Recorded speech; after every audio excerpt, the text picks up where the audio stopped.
بات کرنے کے لیے ہمارے ساتھ موجود ہے پی ڈی پی کے ترجمان اقبال ترنپو صاحب. سر خیر مقدم ہے آپ کا. تو ہوم منسٹر کے بیان پہ جائیں گے جو انہوں نے جو نیوز 18 کا رائزنگ انڈیا سمٹ ہے وہاں پہ دیا, اور یہ کہا گیا کہ جو اسٹیٹ ہوڈ کی ریسٹوریشن ہے اس میں سرکار سنجیدہ ہے, اپروپریٹ ٹائم پہ دی جائے گی, اور یہ بھی نہیں سوچا جائے گا کہ سرکار جموں کشمیر میں کس کی ہے.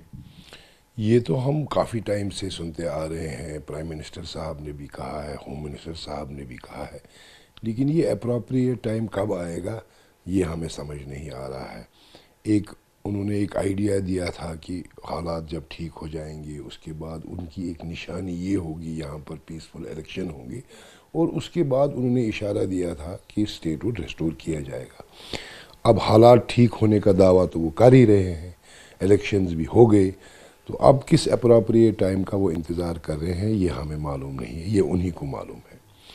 میرے کہنے کا ایک یہ مطلب ہے کہ جموں کشمیر کے ساتھ بہت زیادتی ہوئی ہے. 5 اگست 2019 کو جو جموں کشمیر کے ساتھ ہوا ہے یہ انپریسیڈنٹڈ ہے, پورے ہندوستان میں کہیں یہ نہیں ہوا ہے. ایک تو ہمارا اسپیشل سٹیٹس وہ تو گیا ہی گیا, ان ڈیموکریٹکلی, ان ایتھیکلی, لیکن پھر اس اسٹیٹ کو جو ایک پاورفل اسٹیٹ تھی اور ایک بہت پرانی اسٹیٹ تھی اس کو ڈس انٹیگریٹ کیا گیا اور پھر ڈاؤن گریڈ کیا گیا ایک یونین ٹیریٹری میں. اتنا ہی نہیں, اب یہاں اس اسٹیٹ کو اتنا ڈاؤن گریڈ کر کے بھی یہاں ایک ڈوئل پاور سسٹم قائم کیا گیا. اس کا مطلب یہ ہے کہ یہ اسٹیٹ اپنی ترقی, اپنے لوگوں کے فلاح و بہبود کے لیے کچھ خاص نہیں کر سکتی ہے جو اس وقت کا پریزنٹ سیٹ اپ ہے. اور اگر واقعی گورنمنٹ آف انڈیا کو جو ان کا دعویٰ ہے, اگر ان کو یہ چاہتے ہیں کہ لوگ ترقی کریں, انہوں نے جموں کشمیر کے لوگوں کے ترقی کے سارے راستے جو ہے بند کر دیے ہیں, اور اب ایک ہی دروازہ ہے اس کا, وہ یہ اسٹیٹ ہوڈ کا ہے. یہ معلوم نہیں کب وہ کھلا چھوڑیں گے. تو اقبال صاحب, وقف امینڈمنٹ ایکٹ کو لے کر پی ڈی پی نے اسپشٹ کیا ہے کہ وہ سپریم کورٹ کا دروازہ کھٹکھٹائے گی, لیکن اس حوالے سے سرکار جو ہے بار بار یہ کہہ رہی ہے کہ جو مسلم جو تمام طبقات ہے تو ان کو جو ہے اس سے فائدہ ملے گا.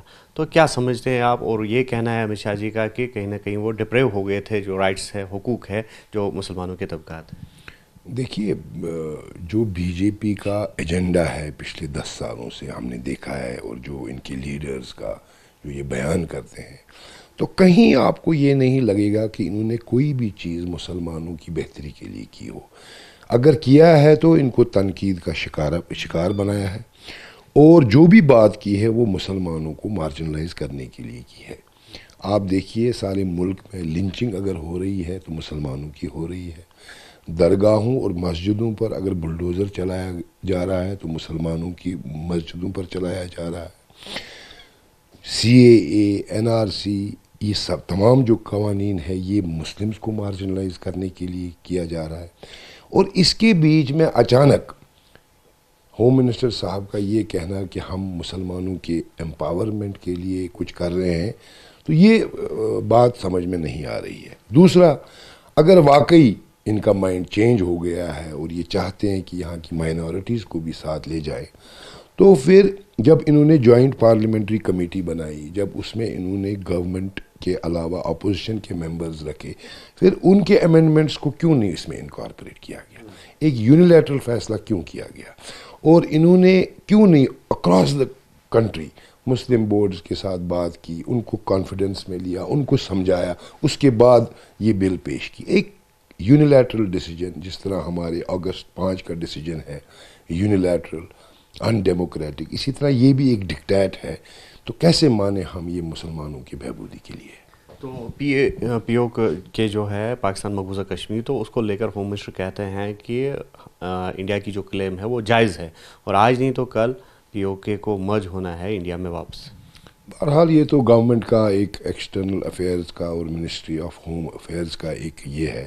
ہماری پارٹی کا ہمیشہ یہ ماننا ہے کہ جو یہ ایک ڈسپیوٹ ہے جموں کشمیر کا, کافی سال ہو گئے, 78 سال ہو گئے اس ڈسپیوٹ کو کوئی شکل نہیں دی گئی, اور ہماری پارٹی کا ہمیشہ یہ ایڈوکیسی رہی ہے کہ دونوں ملک بیٹھ کر تو اس پرابلم کا جو ہے سلیوشن پیدا کریں.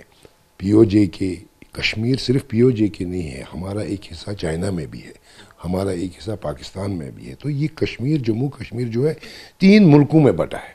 تو یقیناً اس کا فیصلہ لازمی ہے. کس طرح کیا جائے، ہماری ایڈوکیسی ہمیشہ یہی رہی ہے کہ تمام فریق بیٹھ کر اس پر بات کریں اور اس کا ایک ریزولوشن نکالیں. تو یہ تھے پی ڈی پی کے ترجمان اقبال ترنگو. ان کا یہ کہنا ہے کہ جس طرح سے ہوم منسٹر نے رائزنگ انڈیا سمٹ میں جو بیانات دیے ہیں تو اس کا انہوں نے جو ہے رد عمل دکھایا. آفاق شاہ کے ساتھ نیوز 18 کے لیے سرینگر سے مدثر قادری.